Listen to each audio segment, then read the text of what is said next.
Polda Metro sarang mafia. Satu. Terus kemudian rame sekali di Twitter dan sosial media, percuma lapor polisi. Pertanyaannya adalah, setelah kemudian itu mengemuka, ada teror nggak Bang?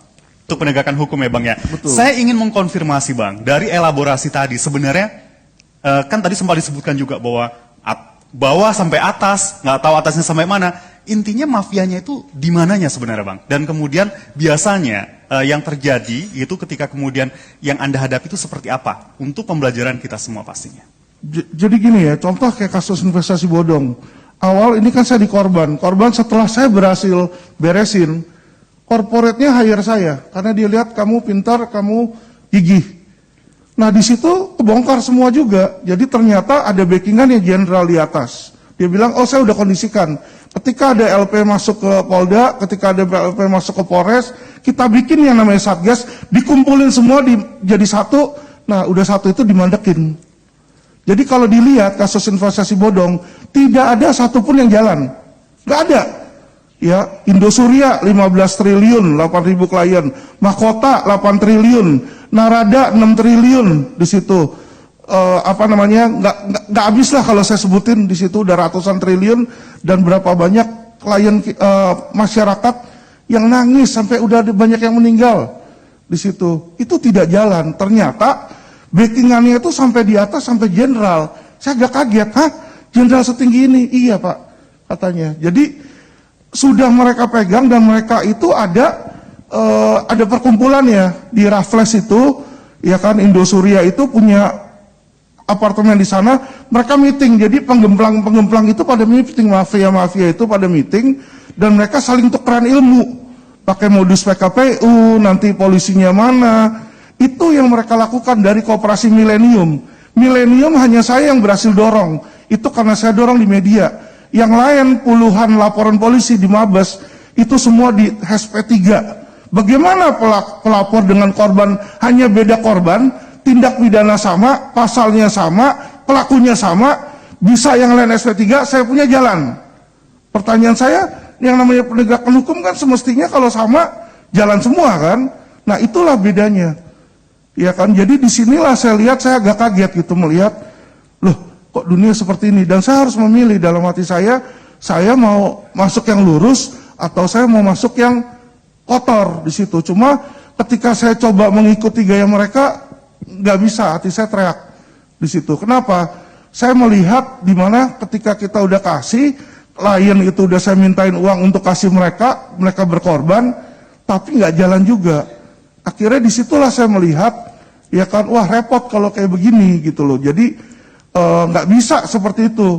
Otomatis saya pakai cara yang agak frontal. Ya, ketika saya dilaporin polisi oleh Mahkota, langsung saya demo Polda. Saya datang situ, saya bawain papan bunga, mereka kaget bisa saya masukin ke gedung promoter di situ.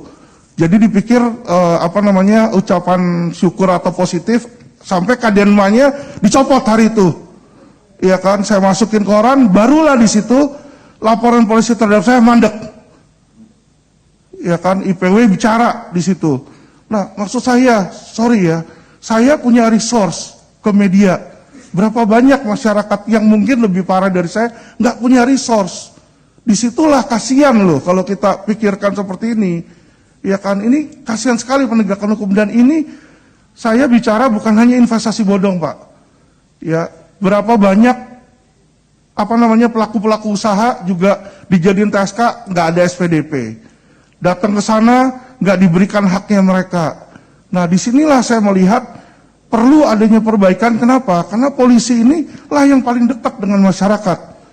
Ya, mereka ini harus kita cintai. Saya mau mereka itu menjadi partner yang terbaik bagi kita karena sesama aparat penegak hukum di situ.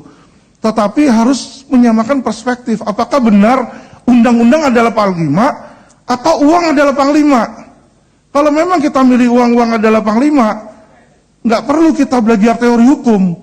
Makanya kenapa ada oknum lawyer, nggak punya ijazah, saya udah laporin ke polisi, nggak pernah diproses.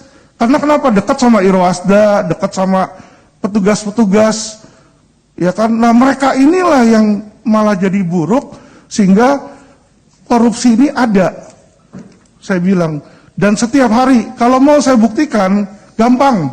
Ya kan, nanti nyamar siapa sama saya, pura-pura kita mau bikin LP. Saya berani taruhan, minta duit apa kagak di situ. Jadi kalau mereka sudah minta, di situ aja mereka yang berseragam aparat penegak hukum sudah menjadi, mohon maaf ya, kriminal. Sudah jadi kriminal. Bagaimana kita menempatkan kriminal untuk menegakkan hukum, pertanyaan saya. Acur lah. Ya kan tinggal melihat siapa yang bayar, kiri atau kanan. Akhirnya seperti itu. Saya sudah dibilang, Pak, Bapak mau ini jadi pidana atau perdata? Kalau Bapak mau jadi perdata, siapin aja data-data dokumen ke kita. Tapi kalau mau jadi pidana, Bapak harus siapin dana. Terang-terangan. Ini kasus utang piutang, mau jadi pidana. Berapa itu 4M? Saya minta 400 juta di depan, Pak. Kanitnya langsung ngomong, ada rekamannya kita. Saya kaget loh di situ. Di belakang nanti minta lagi. Saya bilang, Pak, Bapak ini aparat penegak hukum loh, Pak. Iya kan? Ya seperti itu kata dia. Iya kan? Dia bilangnya nggak ada kalau mau pergi ngusut atau apa, uang sendiri. Tinta printer aja kata dia beli sendiri. Saya juga bingung kan.